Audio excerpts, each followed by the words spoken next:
What is up, everybody? Welcome to Speed Circle Podcast. I'm your host, Matt Gunn, and we're back in Pennsylvania. What an absolute trip to Tail the Dragon. The drive it takes forever to get there, but it's so worth it. It was an unreal week. So we were down there for 9 days total. Came home last Sunday. Got home and bed in the afternoon. It was about 12 hours of a trip to get back home. So, but we did so much when we were down there. I mean, the food is just absolutely unreal down there. The cars that are down there is absolutely unreal. Shout out, rocking the Killboy apparel today. Shout out Killboy. Thank you so much for the love while I was down there, the photos, and having the opportunity to sit down and talk with Daryl, who owns Killboy, is absolutely phenomenal. The people down there are just so pleasurable to deal with, and they're so welcoming. It's definitely an experience if you haven't had the opportunity to get down there. I mean, time just stands still while you're down there, so it's definitely a worthwhile trip to get down to 129 and just spend some time down there. Check out the cars, the bikes, the trucks. If you like boating or fishing, I mean, it's absolutely phenomenal. Fishing areas down there and boating areas down there. It's they have some family resorts that are down there, and it's just a really good time. But we're back in Pennsylvania, and hope you guys liked the last few podcasts that I put out. I thought they were pretty cool.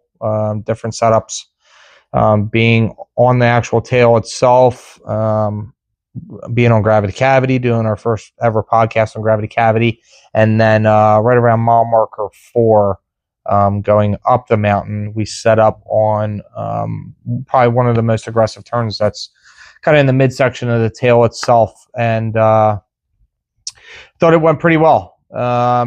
And then for all those that have only seen the last video, we did, or haven't seen the last video, I should say, we did a full walk around of the actual Tailgate Fest event and kind of show you what goes on and the vendors and the atmosphere, and give you an idea of what Fontana Village looks like there. It's just an experience. If you're in the motorsports, anything along those lines, it's just worthwhile if you like scenic routes, hiking, like I said, fishing. I mean, bike trails, truck trails. There's so much to do down there. You can pretty much fill an entire calendar with a week's worth of stuff if you have the opportunity to go down there. But we're back in Pennsylvania. It's November. It's starting to obviously get cold out. There's not really much left for us to do for the rest of this year.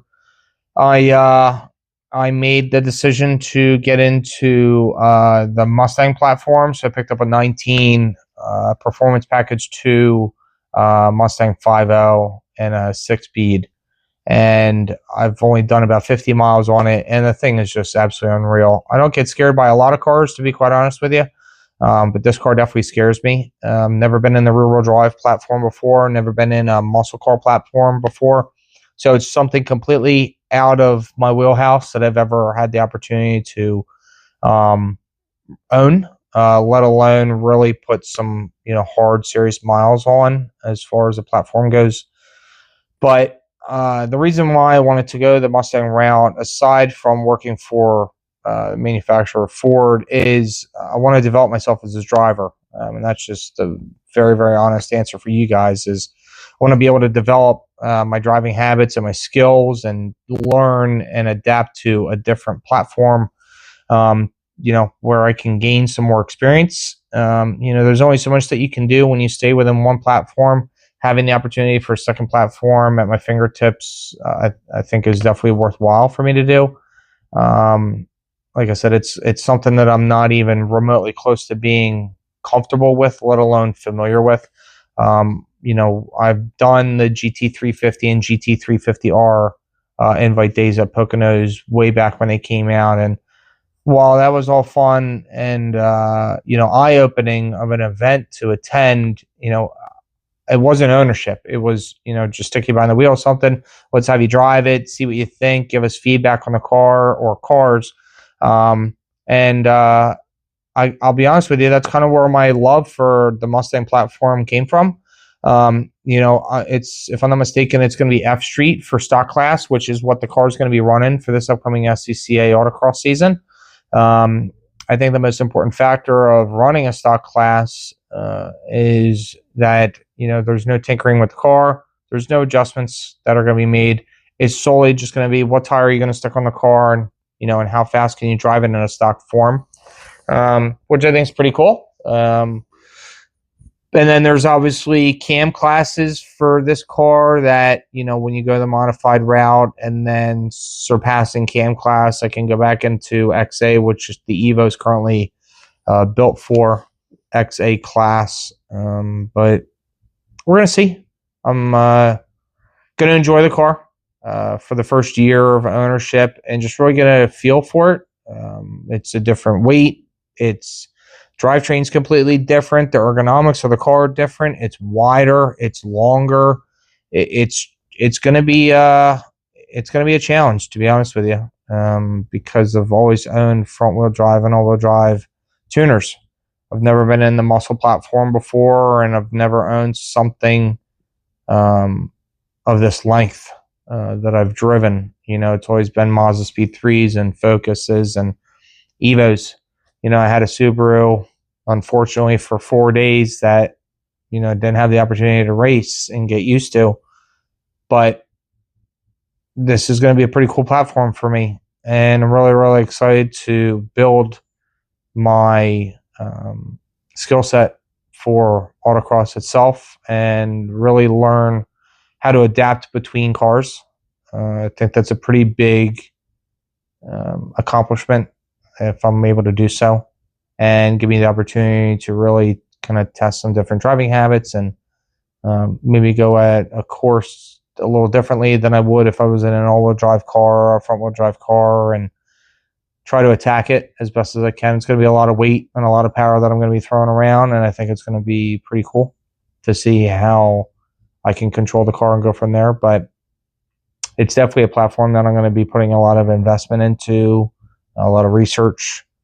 And, if you own a Mustang and you're watching this and you have some insight, I'll gladly take a listen to you and see what you have to say, and you can point me in the right direction, give me some better insight about the car, and go from there. So it'd be pretty cool. But just wanted to catch up with you guys. I know it's been a little bit of kind of a rocky start for the podcast this year, kind of getting off the ground itself. We had a little bit of a delay in the very, very beginning. I was just trying to find the right atmosphere to get the channel up and off the ground. And, having the opportunity for you guys and gals to watch the podcast is pretty cool. Talking with a couple friends. We're definitely going to be having some guests on the show here soon. That'll be able to give you guys some insight about what they do and their likes and their dislikes and the platforms and all that fun stuff that comes along with it. I think it's going to be pretty cool to mix up the channel and get a different opinion, open up the opportunities for discussion as far as like motorsports and car culture goes, and really, what, how the investment is on the side of the coast for the car culture. So pretty cool. Just wanted to touch base with you guys. I will plan our next podcast here probably within the next couple of days. It sounds like we might have a guest come on. Not going to reveal who yet, but it's definitely well anticipated. So we will absolutely look forward to that episode. I will catch you guys next time. And as always, thanks for watching Speed Circle Podcast.